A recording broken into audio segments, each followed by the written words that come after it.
ये जो 4 खिड़कियां लंबी लंबी दिख रही हैं इसमें से, हाँ वो जो ये 5 खिड़कियां ना, हाँ लगभग। 5 है। हाँ, वो। ओके, तो यहाँ से सलमान खान कूद गए थे। और उनको शक होगा ना तो पुलिस को भी बुलाएंगे। अच्छा जी, माफ नहीं करेंगे। तो उनका ना मुंह नीचे हो जाता है और वो बिना जवाब दिए चले जाते हैं। तो अगली बार जब, तो भाई आप लोग पीआर भी नहीं हुए 7.5 साल में, हम इस स्क्वायर पे दुकान लगा के खड़े हो जाएंगे, हम भी तो मजे करेंगे।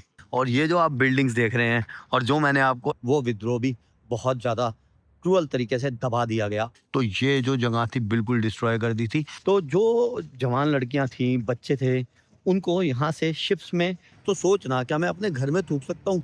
दूसरे वर्ल्ड वॉर के टाइम पूरा डिस्ट्रॉय हो गया था। खासकर उस मूवी की, अभी किंग मूवी भी जो शाहरुख खान हाँ। साहब की आने वाली है उसकी भी। जो बच्चा था वो जब बच्चा बड़ा हुआ और इधर आया हाँ। तो वो 1990 या 1995 के आसपास ना वो प्रेसिडेंट भी बना था। अच्छा, या भाई- इंडिया में लोग मजे भी तो पूरे लेते ना भाई करप्शन के। इंडिया के बारे में आपने एक कहावत सुनी होगी कि मिट्टी में मिला देंगे। तो आज हमें एक ऐसे ही शहर में, जिसे कभी सच में ही मिट्टी में मिला दिया गया था। वर्ल्ड वॉर 2 के दौरान ईस्टर्न यूरोप के देश पोलैंड की राजधानी वॉर्सा को 85% तक तबाह कर दिया गया था। तो चलिए आज देखते हैं उस शहर को जो कभी पूरी तरह खत्म हो गया था और फिर खुद को दोबारा खड़ा कर आज दुनिया के सबसे मॉडर्न शहरों में से एक है।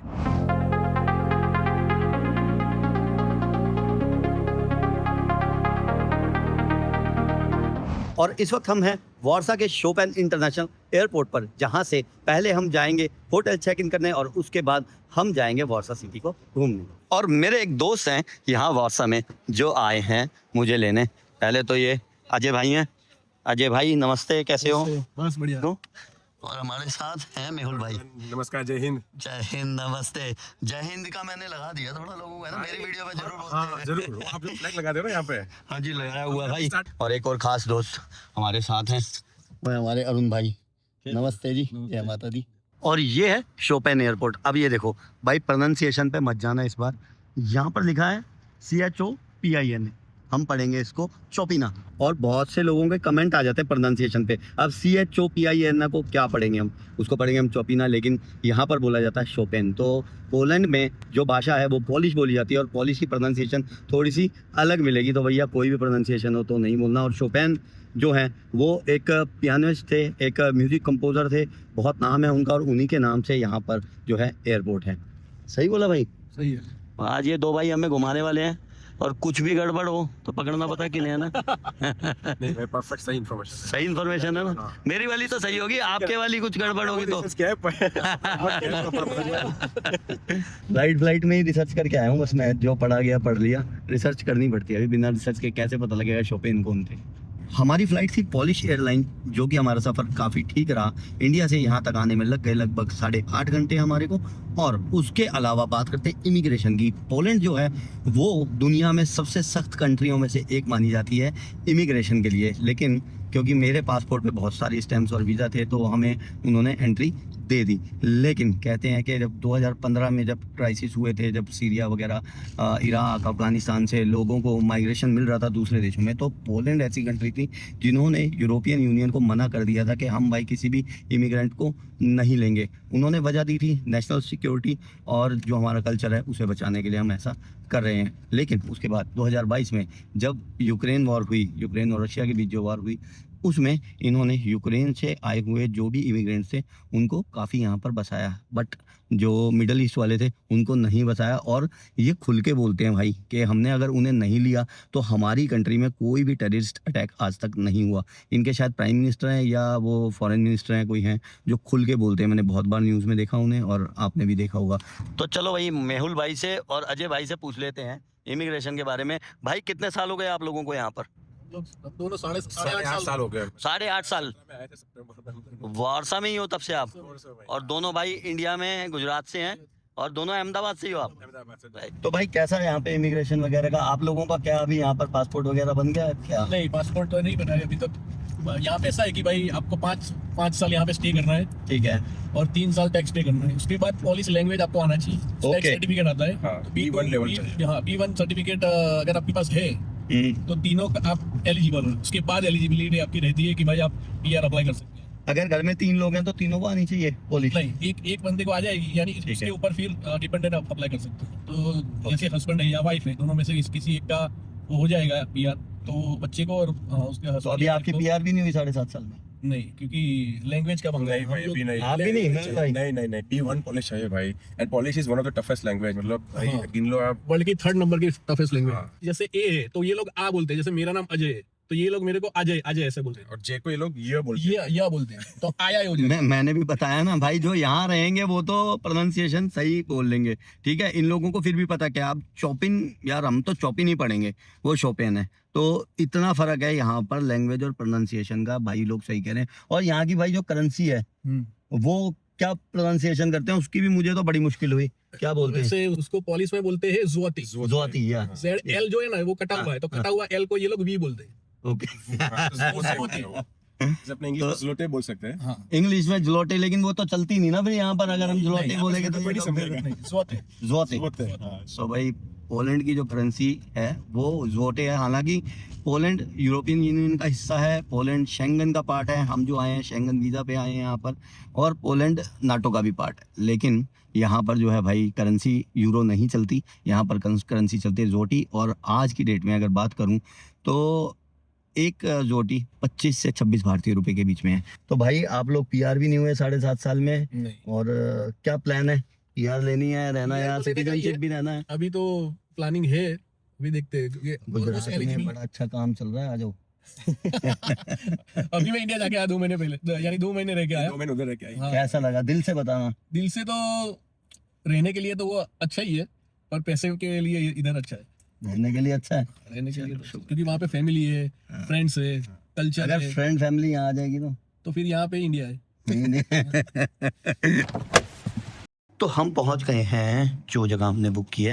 ये अपार्टमेंट हमने बुक किया है 1 रात के लिए, बस हम हैं 1 रात के लिए वारसा में। और ये यकीन मानना सबसे बड़ा जो रूम है वो मिल रहा था। होटल के रूम भी बहुत छोटे थे इससे, तो ये रूम हमने बुक किया है और ये 1 रात के लिए पड़ा है 3000 इंडियन रुपीज़ का। और ये है बिल्कुल सिटी सेंटर के बीच में, और ये है सिटी सेंटर का नज़ारा हमारे अपार्टमेंट के रूम से। और सबसे बड़ी वजह जिसके लिए अपार्टमेंट में बुक कर देता हूँ वो है किचन।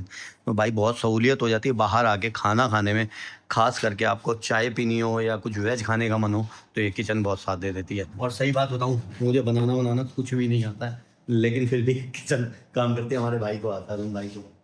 तो चेक इन कर लिया हमने रूम में और हम चलते हैं आगे। और भाई आपने किक मूवी देखी होगी सलमान खान की, वो किक मूवी की शूटिंग भी हुई थी वारसा में। और ये जो ब्रिज देख रहे हैं ना आप, यहाँ से वो वापसी बस लेके आ रहा था सलमान खान और यहाँ से कुदवा देता है। और भाई तो ये सीन उस मूवी में, किक मूवी में दिखाया गया। ये जो बैकग्राउंड है ये था वहाँ पर किक मूवी में। अभी आपने जो रेलवे स्टेशन देखा ना जी, वहाँ पे जो मूवी के अंदर जैकलिन और रणदीप हुडा जो ट्रेन से उतरते हैं ना, हाँ जी, वो सीन वहाँ पे ही शूट हुआ था। ओके, वो जो रेलवे स्टेशन है वहाँ पे। ओके। ये जो बिल्डिंग आपको सामने दिख रही है ये है palace of culture and science, और ये सोवियत एरा का तोहफा है वारसा को। ये बिल्डिंग बननी शुरू हुई थी 1952 में और ख़त्म हुई 1955 में। और आज ये बिल्डिंग वारसा की एक पहचान है और इसके अंदर हैं थिएटर, रेस्टोरेंट और एटसेट्रा। शायद आप में से कुछ लोग सोच रहे होंगे कि पोलैंड तो यूरोप में है, लेकिन इतना बड़ा palace of culture, art and science का तोहफा सोवियत संघ ने पोलैंड को कैसे दे दिया। इसके लिए हमें थोड़ा सा इतिहास में जाना पड़ेगा और जानना पड़ेगा कि क्या रिश्ता था पोलैंड का सोवियत संघ से और किस तरह से ये देश बर्बाद होकर दोबारा से उठ खड़ा हुआ। एक्चुअली बात है 1 सितंबर 1939 की। वजह थी हिटलर का एम, जो था जर्मनी को एक्सपेंड करना और ईस्टर्न यूरोप पर कंट्रोल लेना। और इस अटैक के बाद ब्रिटेन और फ्रांस ने जर्मनी के खिलाफ वॉर डिक्लेयर की और इसी अटैक से वर्ल्ड वॉर 2 ऑफिशियली शुरू हुआ। सितंबर 1939 में वारसा पर बॉम्बिंग हुई और सितंबर के एंड तक जर्मनी ने सिटी पर कब्जा कर लिया। फिर 1939 से 1944 तक वारसा नाजी कब्जे में रहा और 1940 का एक ऐसा वक्त था जब जर्मनी ने 4 लाख से ज़्यादा जूइश को वॉर्ड एरिया में बंद कर दिया, जो हंगर, डिजीज और डिपोर्टेशन के कारण मरते चले गए। और 1943 में जूइश लोगों ने हिटलर की नाजी सेना के खिलाफ विद्रोह कर दिया, लेकिन उस विद्रोह को दबा दिया गया और लाखों जूइश की उस समय हत्या कर दी गई। और फिर आया 1 अगस्त 1944 का समय, जब 1939 से लेकर 1944 तक 5 साल वर्ल्ड वॉर 2 लड़ते लड़ते जर्मनी की नाजी सेना वीक हो गई और पोलिश लोगों ने जो है वो विद्रोह कर दिया। वो विद्रोह किया पोलिश की होम आर्मी ने, यानी कि लोकल लोगों ने, लेकिन वो विद्रोह भी बहुत ज़्यादा क्रूअल तरीके से दबा दिया गया और लगभग 2 लाख लोगों को इस शहर में मार दिया गया और ये शहर 85 से 90% तक डिस्ट्रॉय कर दिया गया, बुलडोजर चला दिए गए, बॉम्बिंग हुई, लोगों को मारा गया। और फिर 1945 में स्टालिन की सोवियत सेना यहाँ पर आई जिसने वारसा को आज़ाद कराया और इन्फ्लुएंस हो गया सोवियत यूनियन का। तो ये था वारसा का थोड़ा सा इतिहास और अब देखते हैं हम इस बिल्डिंग को। तो अभी हम बिल्कुल सामने खड़े हैं palace of culture and science के और मैंने आपको बताया कि बहुत सारी मूवीज़ की शूटिंग हुई है वारसा में और एक मूवी किक जो बहुत चली थी और सलमान खान की मूवी थी उसकी शूटिंग हुई थी यहाँ पर। और भाई ने बताया कि यहाँ पर सीन शूट हुआ था। हाँ, यहाँ पर ये वो वाला सीन शुरू हुआ था जहाँ से सलमान ऊपर से हाँ। पाइप लेके नीचे उतर रहा है। अच्छा। हाँ, तो वो जो ऊपर लंबी वाली खिड़की दिख रही है ना, वहाँ से 30th फ्लोर से। वो 30th फ्लोर है वहाँ पे। ओके। वहाँ से वो कूदा था। वहाँ पे जो मीटिंग वो सब रहता है ना, वो पार्टी जैसा रहता है, हाँ हाँ। वो वहाँ पे ही है। तो वहाँ पे ही किया था और वहाँ से वो कूदा था यहाँ पे नीचे। ओके। ये जो 4 खिड़कियाँ लंबी लंबी दिख रही हैं इसमें से? हाँ, वो जो ये 5 खिड़कियाँ है ना। हाँ 5 है। हाँ, वो। ओके। तो यहाँ से सलमान खान कूद गए थे। सच में कूदा था? नहीं, सच में तो नहीं कूदा था, इतना बहुत लंबा है। भाई मेरी मजाक करने की आदत है, मैं ऐसे ही मजे लेता रहूंगा आप लोगों से। अब क्यों भाई? मेहुल भाई तो मुझे देखते हैं, जानते हैं। पुणे वाली वीडियो से फॉलो करता हूं, कितने साल हो गए भाई। मेहुल भाई बहुत सालों से मेरे परिचय में है। मेरी आदत है मेहुल भाई, मैं लोगों को जवाब देता हूँ और प्यार करता हूँ, तो मुझे मेहुल भाई जैसे भाई मिल जाते हैं। बहुत लोगों के कमेंट आते हैं आपको कैसे मिल जाते हैं लोग पूरी दुनिया में, कैसे आपके दोस्त हैं? मैसेज का रिप्लाई क्या भाई? मैंने बोला क्या बात है, मनोज भाई का मैसेज आया। बढ़िया भाई मेरे मन में एक बात है और वो ये है कि आप लोगों से हम हैं, हमारे से आप नहीं हो, इसलिए मैं सभी लोगों के जवाब देता हूँ। और कुछ प्यारे भाई जो आपको वीडियोस में दिखते हैं वो आप में से ही एक होते हैं। और उसके अलावा मेरा थोड़ा सोशल सर्कल भी बहुत बड़ा है, तो वहाँ से भी कुछ मेरे पुराने दोस्त भी हैं और कुछ आप लोग मेरे भाई हो जो मुझे बहुत प्यार से अगर बोलते हो। तो मैं जिस भी शहर में जाता हूँ अगर मेरे को कोई टच में होता है तो मैं उसे ज़रूर कहता हूँ कि मैं आ रहा हूँ भाई, मिलते हैं। नहीं तो समटाइम लोग भाई बुरा भी मानते हैं, भाई आप भी बुरा मानते हैं। और अभी व्हाट्सएप में भी 1-2 और मैसेज आएंगे मुझे कि भाई आप आए, आपने बताया नहीं। तो समटाइम नहीं पता लगता, जिनका याद रहता है यार उनका मैं कर देता हूँ मैसेज। और ज़्यादातर मुझे याद रहता है कि कौन भाई मेरे टच में है और वहाँ पर है। तो मेहुल भाई भी उनमें से एक हैं, बहुत प्यारे भाई हैं, काफ़ी टाइम से बात कर रहे हैं, तो आज हम आ गए यहाँ पर। थैंक यू भाई। नो प्रॉब्लम मनोज भाई, आप और टाइम लेके आओ, ज्यादा 1 वीक लेके आओ पूरा। और अजय भाई का भी थैंक्स भाई। अजय भाई ने बता दिया यहाँ पर। मैं किक मूवी को जानता था कि हाँ यहाँ शूटिंग हुई है, क्योंकि जब किक मूवी आई थी ना तो बहुत सुंदर वो शहर दिखाया गया था, तो तब देखा था कि अच्छा वारसा की शूटिंग है ये। और आज हम उसी जगह पर, उसी लोकेशन पर खड़े हैं जहाँ पे वो मूवीज़ के ज़्यादातर सीन फिल्माए गए थे। और palace of culture and science के अलावा ये है सिटी सेंटर का कुछ नज़ारा।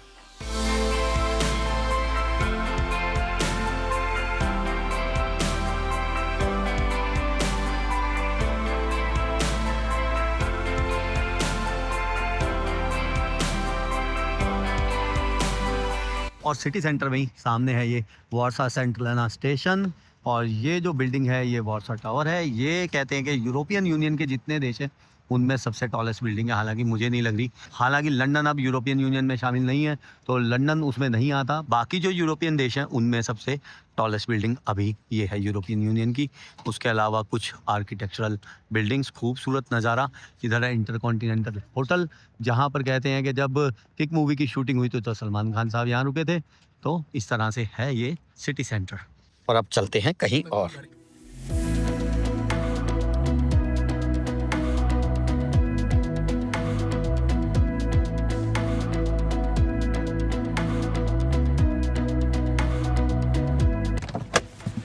तो नेक्स्ट हम आ गए हैं ओल्ड टाउन की तरफ और हमने कर दिया कार पार्क। देखो कार पार्क के सिस्टम को मैंने एक रील भी बनाई थी कि हमारी गवर्नमेंट को भी ऐसे करना चाहिए कि गाड़ी पार्क कर दें लोग और गवर्नमेंट ले ले चार्ज। तो जो लोग पैसा दे के गाड़ी पार्क करना चाहते हैं इंडिया में वो भी कर लें, खासकर भाई दिल्ली में। लेकिन ऐसा कोई सिस्टम ही नहीं है, तो मैंने एक रील भी बनाई थी, गवर्नमेंट को ऐसा करना चाहिए। गवर्नमेंट की भी कमाई हो जाएगी, लोगों का भी भला हो जाएगा, लोगों को पार्किंग मिल जाएगी तो वो साइड में इधर उधर रोडों के बीच में पार्क नहीं करेंगे। भाई क्या प्राइस है यहाँ पार्किंग का? 1 घंटे का 5 जलौती है, तो हमने टोटल 7 रुपये का 1 घंटा और 27 मिनट का लिया है। 1 घंटा 27 मिनट, लगभग 1.5 घंटा 7 जलौटी। 7 जलौती। तो भाई 7 का मतलब 125 नहीं 160-170 के आसपास 1.5 घंटे की पार्किंग लगी है। और इसको आगे रख दिया, ठीक है। अगर कोई होगा तो वहाँ से दिखेगा कि भाई यहाँ पार्किंग चेक कर लेगा कि हाँ पार्किंग जो है वो पे कर रखी है। तो ये जो टाइम है ना उससे ऊपर अगर टाइम हो जाए तो चालान भी आ जाता है यहाँ पर।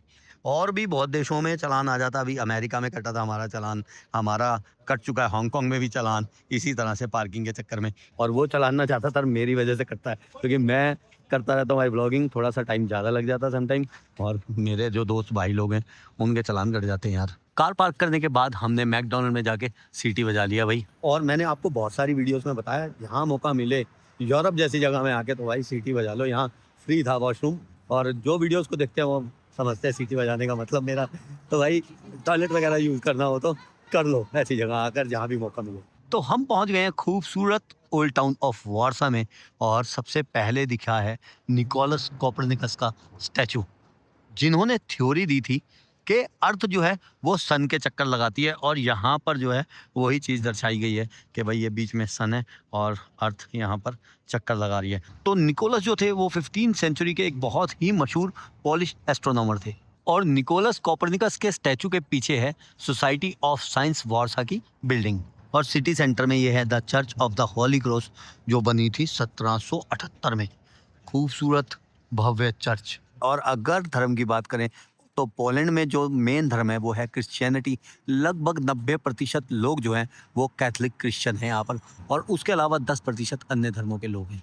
और अब हम यूज़ करने लगे हैं पब्लिक ट्रांसपोर्ट का पोलैंड वारसा में, क्योंकि आगे हमें जहाँ जाना है सेंट्रल स्क्वायर पर, तो वहाँ जाते जाते हो जाएगा अंधेरा, इसलिए हम आ गए हैं बस में। भाई टिकट लेने हो ना? फ्री तो नहीं है लग्जमबर्ग की तरह, यहाँ लग्जमबर्ग में फ्री है यार। फ़ोन से ले रहे हैं आप टिकट? ओके, वो बैंक एप्लीकेशन रहता है ना, ओके। सही। और वैसे अगर हमें लेनी हो टूरिस्ट को तो तो अच्छा ये मशीन लगी हुई है, ये आप ले सकते ठीक है ठीक है। टिकट मशीन अंदर ही लगी हुई है, ये गुड है। टिकट मशीन लगी है तो आदमी आराम से खरीद सकता है टिकट को। खूबसूरत बस है भाई। और मैंने ना पहले भी बहुत सारी वीडियोस में बताया कि जो ये सोवियत कंट्रीज थी ना, जहाँ भी सोवियत प्रभाव था, मुझे बहुत अच्छी लगती है। आर्किटेक्चर बहुत अच्छा है, और खूबसूरत होने के साथ साथ भाई महंगी भी ज़्यादा नहीं है। टिकट ले ली थी ना? हाँ भाई टिकट फोन से ले लेते हैं अपन। अगर टिकट नहीं तो 160 जोड़ी चार्ज है। हाँ, 160 160 पर पर्सन। पर ओके पर्सन। हाँ भाई, तो लंबा चार्ज लग सकता है, फाइन लग सकता है। ओके। एक घंटा बिगाड़ेंगे वो अलग, और उनको शक होगा ना तो पुलिस को भी बुलाएंगे। अच्छा जी, माफ़ नहीं करेंगे? चलो सही है, माफ़ी होनी भी नहीं चाहिए भाई। इंडिया के जैसे अपने करप्शन भी इतना नहीं है यहाँ पे, तो भाई 160 की जगह 50 दे दिया भाई। इंडिया में लोग मजे भी तो पूरे लेते ना भाई करप्शन के। इंडिया के बारे में कुछ नहीं बोलना भाई, हम लोग ही भाई करप्शन फैलाते हैं। हम देते हैं तो लोग लेते हैं, और इतना बड़ा स्क्वायर दिख जाएगा तो दुकानदार दुकान लगा लेगा, और फिर वो किसी को कुछ देगा तो कहेगा यार करप्ट हैं लोग। भाई करप्ट तो हम हैं, हम इस स्क्वायर पे दुकान लगा के खड़े हो जाएंगे, हम भी तो मजे करेंगे। गलत है भाई बात, है ना? हम सिस्टम को हमेशा दोष देते हैं, गंदगी हम ही लोग मचाते हैं। देखो ये साफ सफाई देख रहे हो, ये साफ सफाई से ही ये जो देश हैं वो ज़्यादा खूबसूरत लगते हैं। आर्किटेक्चर तो इनका खूबसूरत है ही, लेकिन साफ सफाई की वजह से खूबसूरती और ज़्यादा दिखती है। तो भाई देश को, शहर को साफ सुथरा रखो, उसमें हम सबका फ़ायदा है। और एक और रिक्वेस्ट भाई, जो लोग थूकते हैं उनसे, यार देखो कितनी गंदगी करते हो आप लोग ना। जब इंडिया में थूक रहे हो तो खासकर दिल्ली में लोग बहुत थूक रहे होते हैं, पता नहीं यार लोग कैसे थूक देते हैं। और मैं कई लोगों को रोक के पूछ लेता हूँ, मैं भाई कभी आपने अपने जो घर का फ्लोर है उस पर थूका है, कभी बेडरूम में ऐसे थूक दिया है? तो उनका ना मुंह नीचे हो जाता है और वो बिना जवाब दिए चले जाते हैं। तो अगली बार जब भाई आप लोग थूक रहे हो ना रोड पर, तो सोचना क्या मैं अपने घर में थूक सकता हूँ, अपने घर के फ्लोर पे थूक सकता हूँ, तो थूकना।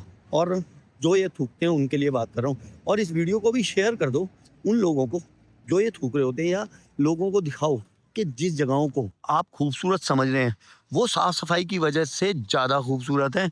नहीं तो हमारे इंडिया में भी बहुत जगहें हैं जो खूबसूरत हैं। और ये जो जगह है ना, हाँ जी। यहाँ पे हम लोग जो इंडियन कम्युनिटी है, यहाँ पे डीजे लगा के, परमिशन लेके डीजे लगा के यहाँ पे हम सब इकट्ठा होते हैं, हाँ। होली खेलते हैं, यानी अच्छा। कलर रंग लगाते हैं सब, फेस्टिवल और डांस करते हैं, अच्छा, और खूब मजे करते हैं। पूरा यहाँ पे पूरा होता तो यहाँ के लोग भी एंजॉय करते हैं हाँ, साथ में? यहाँ के लोग जैसे इंडियन एवरीवन। जैसे यहाँ पे टूरिस्ट लोग भी यहाँ पे घूमने आते हैं, देखते हैं तो वो लोग भी कलर लेके फिर वो भी करते हैं। अच्छा, चलो गुड है।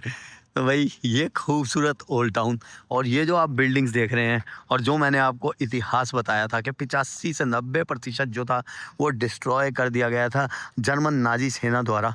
तो ये जो जगह थी बिल्कुल राख कर दी गई थी, और ये आप अभी देख रहे हैं जो ये दोबारा सब कुछ बनाया गया है। 1944 में बिल्कुल बुलडोजर चला दिए थे, मिट्टी में मिला दिया था, जो कहते हैं ना मिट्टी में मिला दिया था इस पूरे एरिया को। और आज ये एरिया दोबारा बन के खड़ा हो चुका है, और आज ये area UNESCO world heritage site है। इधर है ये वॉर्सा रॉयल कैसल, जो अब एक म्यूजियम बन चुका है, और इस तरफ है एक खूबसूरत व्यू, नीचे से ट्राम जाती हुई, जो अगर आप वॉर्सा को देखोगे तो ये ट्राम्स आपको दिखेंगी।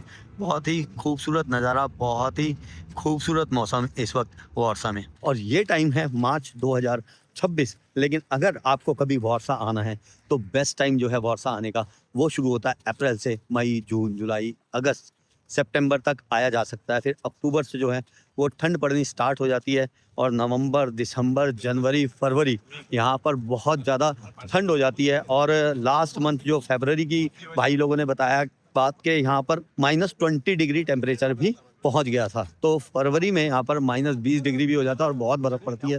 तो जो बेस्ट टाइम है यहाँ पर आने का वो मई, जून, जुलाई, अगस्त, सितंबर, अक्टूबर है। जुलाई, अगस्त जो है वो पीक सीज़न होता है। थोड़ी यहाँ पर गर्मी भी हो जाती है कहते हैं, लेकिन फिर भी समर टाइम को पोलैंड में बेस्ट टाइम माना जाता है टूरिज्म के लिए। और हम बहुत बार बीच में अभी कार में बैठे बैठे सेफ्टी के बारे में बात कर रहे थे, तो हमारे मेहुल भाई ने बताया यहाँ सेफ्टी के बारे में। यहाँ पे क्राइम रेट बहुत कम है, मतलब और बहुत सेफ है यहाँ पे पोलैंड में। क्लीन तो आप देख ही रहे हो कितना साफ सुथरा है। यार देख रहे हो, जो भी इंडिया में गंदगी मचाते हैं उनके लिए कह रहा हूँ, अब बहुत लोग सुधरने लग गए हैं कि हमारा जब भी आदमी कोई इंडिया के बाहर होता है ना, तो वो सफाई की बात जरूर करता है। सेफ्टी की तो चलो कर ही रहा है, बट सफाई की बात जरूर करता है कि देखो कितना क्लीन है सब कुछ, है ना। ये आपको मैसेज दे रहे होते हैं जो गंदगी फैला रहे होते हैं उनको, कि ऐसे साफ सफाई रखो तो सब कुछ खूबसूरत रहेगा। और मैंने पहले भी वीडियोस में बताया कि अगर टूरिज्म बढ़ गया इंडिया में, और टूरिस्ट अगर जिस भी शहर में ज़्यादा आने लगे, तो भाई सबकी कमाई होगी। रिक्शे वाले से लेकर होटल वाले तक की हर एक इंसान की कमाई होगी टूरिज्म की वजह से। तो वही टूरिज्म को बढ़ाने का सबसे पहला स्टेप तो यही उठाओ कि सफाई रखो यार। और अब हम जा रहे हैं ओल्ड टाउन के मेन स्क्वायर की तरफ, और खूबसूरत एक और चर्च आई है बीच में, जो कहते हैं यहाँ की फेमस और बड़ी चर्च है।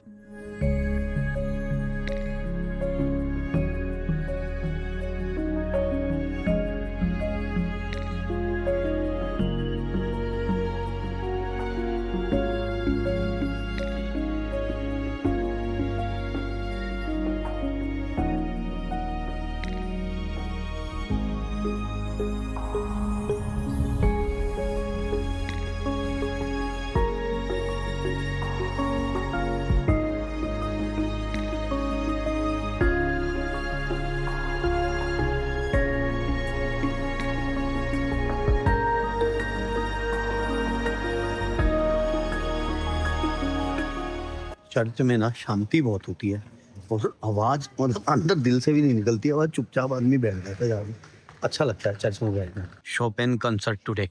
शोपेन इतने फेमस थे कि आज तक उनके कॉन्सर्ट होते हैं। पियानो म्यूजिशियन थे वो और कंपोज़र थे, मेनली पियानो के लिए ही मशहूर थे, और 1810 या 1809 में शायद उनका जन्म हुआ था, और आज तक उनके कॉन्सर्ट और उनका म्यूज़िक जो है वो सुना जाता है। दूसरे वर्ल्ड वॉर के टाइम पूरा डिस्ट्रॉय हो गया था Warsaw old town, and then उन लोगों ने पूरा नया बिल्ड किया है। देखो ये दोबारा बिल्ट हुआ है, जो मैंने आपको इतिहास भी बताया कि रिवॉल्ट जो हुआ था, जो यहाँ के लोगों ने नाजी जर्मन सेना के खिलाफ रिवॉल्ट कर दिया था 1944 में, तो ये जो जगह थी बिल्कुल डिस्ट्रॉय कर दी थी। लेकिन ये जो ब्यूटी थी यहाँ की ओल्ड टाउन, उसको दोबारा से बनाया गया, और सोवियत प्रभाव था, सोवियत जो गवर्नमेंट थी उस टाइम वो सोवियत प्रभाव में थी, और उन्होंने भी इनका साथ दिया और इसको ओल्ड टाउन को दोबारा रीबिल्ड कराया, और ऐसा का ऐसा ही रीबिल्ड कराया। यानी कि ये जगह जो थी वो आर्टिस्ट ने अपनी पुरानी जो फोटोज थी, पेंटिंग्स थी, उनमें से देखी कि किस तरह से थी, किस कलर में थी, वैसे की वैसे ही उन्होंने बनाई। और पुराने जो मैप्स थे वो देखे गए कि गलियां कहाँ पर थी, कैसे थी, कितनी चौड़ी थी, उतना ही उसी हिसाब से ही रीबिल्ड किया गया है इसको।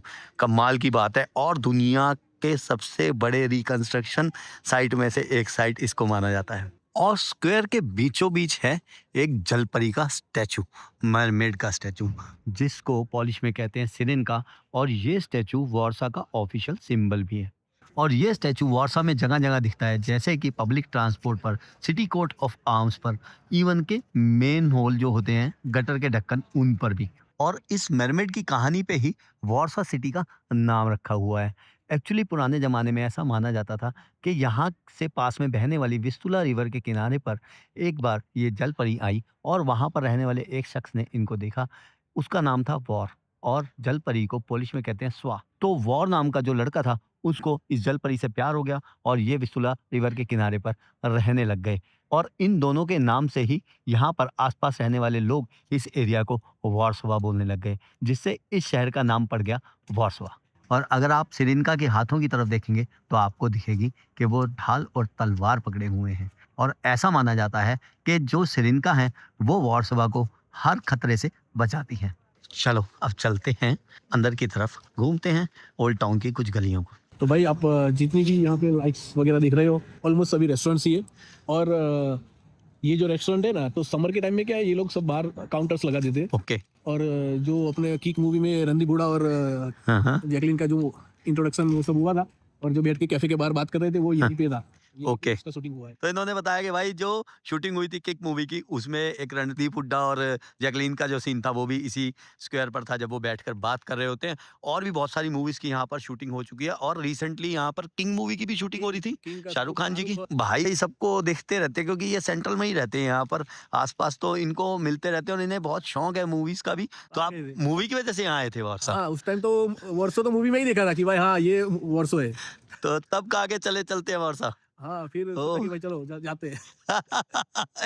ये बात आपने अभी बताई है। तो भाई कैसे आए थे आप वर्षा? स्टूडेंट वीजा पे आया था। स्टूडेंट वीजा पे आए थे। ओके। 2017 में आया था। मूवी तो शायद 2014 या 16 में आई थी। ओके। उस टाइम इधर आके फिर मूवी देखी तो सब पता चला कि भाई इधर इधर लोकेशन है। फिर मैंने एक्सप्लोर किया कि कौन से लोकेशन पे। फिर मूवी देखता फिर मैंने तब आते। हाँ। अच्छा, क्या बात है।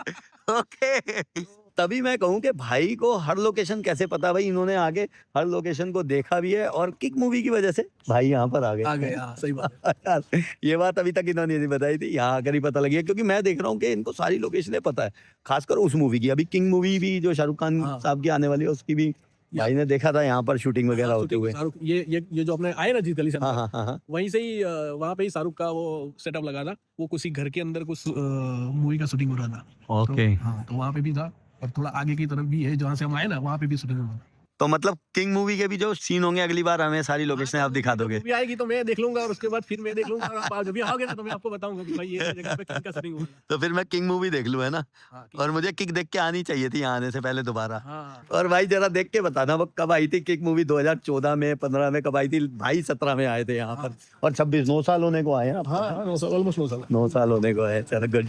और मुझे ऐसा लग रहा है कि रीबिल्ड होने के बाद ये जो ओल्ड टाउन है और ज़्यादा खूबसूरत बना दिया गया है। यूरोप आप आएँ और बियर ना दिखे, ऐसा नहीं हो सकता।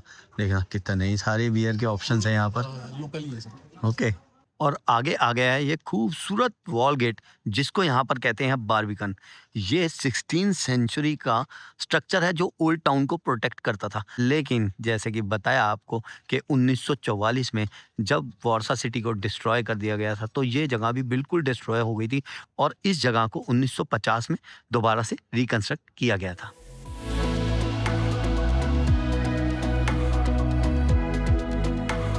और खूबसूरत ओल्ड टाउन से चलते हैं अब बाहर की तरफ। शाम के बज गए हैं 6 और हो चुका है वारसा में अंधेरा और सामने जो है वो चांद का नज़ारा बहुत ही खूबसूरत लग रहा है। ऐसा लग रहा है कि जैसे कोई बहुत बड़ी मरकरी जल रही है, लेकिन सामने है चांद। कैमरा आपको खूबसूरती नहीं दिखा पा रहा है इस पल की, लेकिन ये बहुत ही खूबसूरत एक व्यू है। और इसलिए भी यूरोप में मुझे समर बहुत पसंद है क्योंकि तब डे लाइट ज़्यादा मिल जाती है, डे टाइम ज़्यादा मिल जाता है। और अगर टाइम की बात करूँ तो इंडिया के और पोलैंड के टाइम में फ़र्क है 4.5 घंटे का, जो समर में घट के रह जाता है 3.5 घंटे। तो अगर अभी यहाँ पर बजे हैं शाम के 6 तो इंडिया में बज रहे होंगे दोपहर के 1:30। चलो भाई वापसी हम जा रहे हैं बस में अपनी कार की तरफ। बस से हम उतर गए हैं और अगर बस के नॉर्मल फेयर की बात करूं तो यहाँ पर ज़्लॉटी में बात करूं तो 3.40 की है, लेकिन मैं भारतीय रुपए में बता देता हूँ क्योंकि ईजी रहेगा उससे। तो 20 मिनट की टिकट लगती है 88 भारतीय रुपए के लगभग। ओहो, एक और खूबसूरत जगह दिखी है जो है यूनिवर्सिटी ऑफ वारसा। बहुत ही खूबसूरत गेट है भाई यूनिवर्सिटी का और अंदर भी बहुत ही खूबसूरत लग रही है। और यूनिवर्सिटी ऑफ वारसा काफ़ी फेमस यूनिवर्सिटी भी है दुनिया में। और हमारे अजय भाई ने वर्ल्ड वॉर से जुड़ा हुआ अभी एक और किस्सा सुनाया कि जब वर्ल्ड वॉर 2 का यहाँ पर टाइम था तो जो जवान लड़कियाँ थीं, बच्चे थे, उनको यहाँ से शिप्स में भर के भेज दिया गया कि भाई यहाँ से आप निकल जाओ और कहीं भी कोई भी देश आपको शरण दे तो आप वहाँ पर रुक जाना, हम आपको कैसे ना कैसे मिल लेंगे। तो कुछ जो शिप्स थी वो दूसरे देशों में गई, किसी ने उन्हें रखा, किसी ने नहीं रखा, लेकिन एक शिप जो है, एक ही या हाँ, एक शिप थी जो गुजरात में आई थी, गुजरात में इंडिया गई। में गुजरात में आई थी, और वहाँ के किंग से उन्होंने बात किया कि भाई हम लोग ऐसे ऐसे आए, तो अगर जी। हो सके तो आप हमको यहाँ पे शरण दो। तो फिर जी। उन्होंने पूरा उनका जो एक महल था ना, वो खाली करके उन लोगों को दे दिया था। 500 लेडीज एंड चिल्ड्रंस थे। ओके। फिर वहाँ पे उन्होंने 7 से 8 साल तक वहाँ पे शायद रहे थे, और वहाँ पे उसका एजुकेशन सिस्टम भी था, यानी उनको पढ़ाई करने के लिए स्कूल भी बनाया था। ओके। तो वो लोग का पूरा देखभाल किया था वो राजा ने। तो फिर और वहाँ से ना जो बच्चा था, वो जब बच्चा बड़ा हुआ और इधर आया, हाँ। तो वो 1990 या 1995 के आसपास ना वो प्रेसिडेंट भी बना था। अच्छा, एक हाँ, बच्चा जो हाँ, जैसे वहाँ उसमें जो था ना, उसमें एक बच्चा इधर, यहाँ पे उसका वो स्कूल भी है महाराजा के नाम से। ये लोग उनको महाराजा बोलते हैं। वो महाराजा का नाम था दिग्विजय सिंह गोहिल। दिग्विजय सिंह गोहिल कहाँ के थे वो, कहाँ के वो राजा थे? गुजरात जामनगर के महाराजा। जामनगर के महाराजा। वेरी गुड, अच्छी बात है। और मुझे बड़ी खुशी होती है जब अपने देश से जुड़ी हुई कोई ऐसी कहानी मैं सुनता हूँ, और ये बात भी मैंने पहली बार सुनी है। थैंक यू हाँ। भाई बताने के लिए।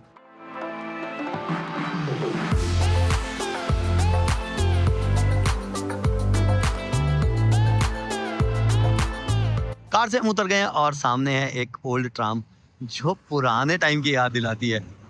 खूबसूरत लग रही है भाई। ये ओल्ड है और पीछे ही जा रही है न्यू वाली भी। नेक्स्ट हम आ गए हैं इंडिया गेट इंडियन रेस्टोरेंट में और करेंगे डिनर। भाई झंडा देखते ही मेरे को तो मजा सा आ जाता है। मुझे पता है आपका, मुझे पता है। आपका फ्लैग आज नहीं दिखा मनोज भाई। भाई दिखा दो। ये ना फ्लैग देखो, फ्लैग मैं भाई दिखाने के लिए नहीं रखता। फ्लैग छाती में हमेशा मिलेगा, वो अंदर बाहर हो सकता है लेकिन होगा जरूर।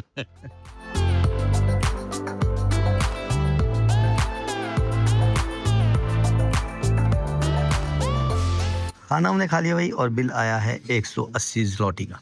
खाना खा के हम चढ़ने लगे हैं ट्राम में। तो वॉर्सा में हमने ट्राम की भी राइड कर ली। ट्राम का जो नेटवर्क है काफ़ी ठीक ठाक है यहाँ पर यार। देखना कितने सारे ट्रैक्स बने हुए हैं। और जगह पे भी होता है ट्राम का नेटवर्क, ऐसा मैंने रोड्स पे देखा है, लेकिन इतने सारे ट्रैक्स नहीं होते। 1 2 3 4 5 6 7 8 ट्रैक तो यहीं दिख रहे हैं। और हमारे अजय भाई चले गए, नहीं तो वो बता देते कि किक फिल्म की जो ट्राम की शूटिंग है वो कहाँ पे है। चर्चिस भी बहुत सारी देखी मैंने वॉर्सा में, और कहते हैं कि यहाँ पर लोग भी रिलीजन के बहुत पक्के हैं। तो वॉर्सा शहर को थोड़ा सा घूमने के बाद हम पहुंच गए हैं अपने अपार्टमेंट की तरफ, और मैं ये देख के हैरान हूं कि किस तरह से भारत की आज़ादी से सिर्फ 2 साल पहले तक मिट्टी में मिल गया ये शहर अपने लोगों की वजह से फिर से खड़ा हो गया। तो वॉर्सा एक शहर नहीं, एक सबक है। और वॉर्सा पोलैंड की राजधानी नहीं, वॉर्सा इंसानी हिम्मत का प्रतीक भी है। फिलहाल रात के बज गए हैं 10 और शहर जो है वो खाली होने लग गया है, और हम भी चलते हैं अपने रूम के अंदर। और अब आपसे मिलेंगे अगली वीडियो में, और मिलेंगे हम माल्टा में। तब तक के लिए अपना ख्याल रखें। नमस्ते, शुक्रिया, जय हिंद।